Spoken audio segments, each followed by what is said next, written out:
continuons dans l'atelier 9 au mois d'avril d'étendre notre compréhension de la réalité terrestre et d'explorer le thème du voyage dans le temps et des lignes du temps, ainsi que d'essayer de voir au-delà du connu.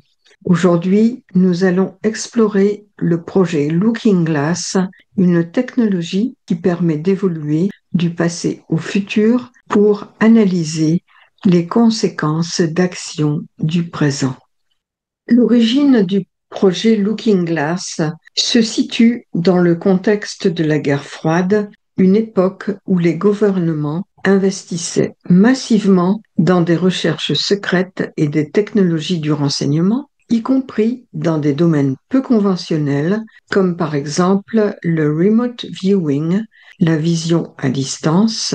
Pourquoi est-ce que les gouvernements voulaient voir dans le futur en utilisant des technologies encore considérées de nos jours comme de la science-fiction? Que cherchaient-ils? Le projet Looking Glass est décrit comme une technologie secrète développée par l'armée américaine du côté clandestin pour visualiser ou influencer des événements dans le passé ou des lignes temporelles alternatives. Selon les récits, cette technologie a été découverte et perfectionnée dans des installations comme la zone 51, avec des connexions à des programmes comme le projet Stargate lié à la vision à distance.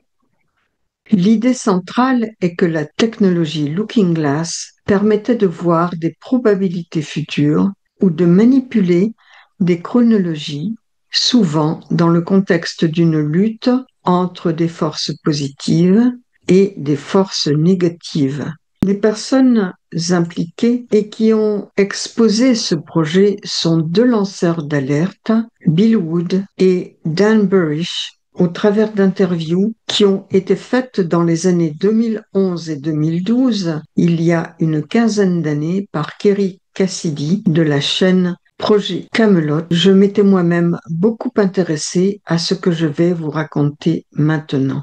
Bill Wood est un ancien Navy SEAL qui a été interviewé par Kerry Cassidy, car il n'y avait à l'époque qu'elle et très peu d'autres chaînes qui proposaient des interviews de personnes ayant été en contact direct avec des extraterrestres. Mais c'était entre 2006 et 2016, avant que moi-même je ne sois contactée, début 2016, par un groupe d'extraterrestres et par Zen, un extraterrestre d'origine pléiadienne. Je me souviens parfaitement des interviews de Wood qui affirme avoir travaillé sur des missions secrètes impliquant les technologies Looking Glass, ainsi que de Dan Burisch en contact avec G. Rod. Voici les points clés des déclarations de Bill Wood. Wood décrit Looking Glass comme un dispositif utilisant des principes de physique quantique pour observer des lignes temporelles futures.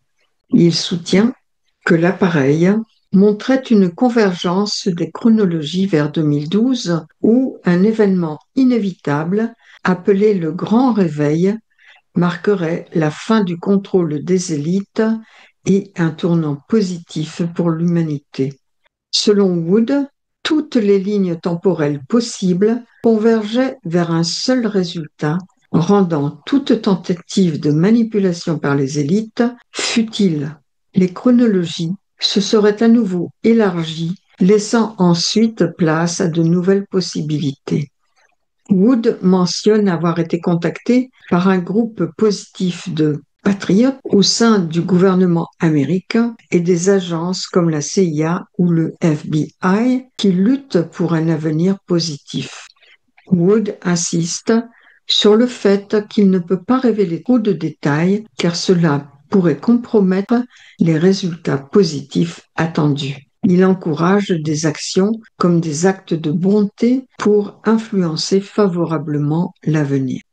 Je m'étais également, à l'époque, intéressée à Dan Burisch, un autre lanceur d'alerte, parce qu'il avait travaillé dans des zones secrètes, la zone 51 et le bâtiment S4. et il racontait en détail avoir été en contact direct et physique avec G. Rod, un gris de la lignée Zeta Reticuli. Il avait interagi avec lui en direct dans un contexte militaire. Dan Burrish est connu dans le cadre de ses activités dans des installations comme la zone 51 et le bâtiment S4, qui a été mentionné des années auparavant par Bob Lazar, qui affirme lui-même avoir travaillé entre 1988 et 1989 en tant que physicien au secteur 4, donc S4, une installation située près de la zone 51, où il aurait participé à des projets de rétro-ingénierie sur des vaisseaux extraterrestres. C'est ainsi que les scientifiques terriens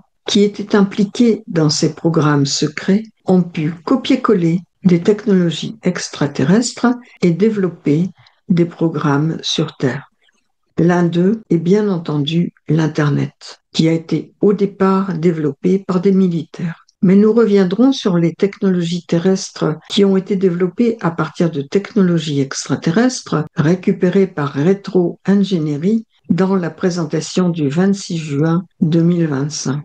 Dan Burrish mentionne plusieurs technologies avancées, souvent liées à des interactions avec des entités extraterrestres.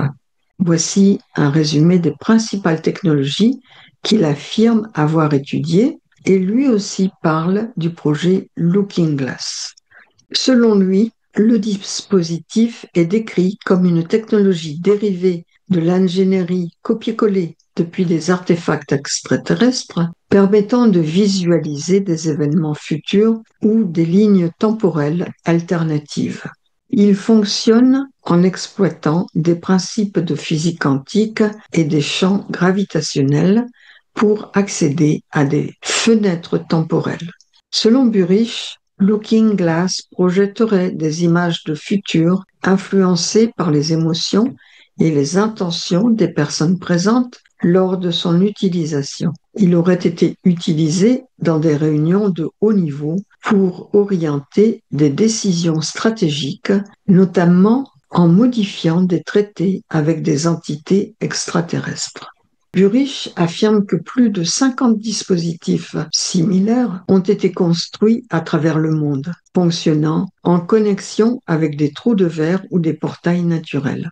Ces dispositifs auraient été désactivés en raison des risques qu'ils représentaient, notamment leur potentiel à perturber les chronologies. Cette technologie mentionnée dans les récits de Bill Wood et de Dan Burrish, où elle est liée à une convergence des chronologies, ajoute une dimension éthique en mettant en avant que son utilisation devrait être évitée pour permettre à l'humanité de façonner son avenir sans interférence extraterrestre.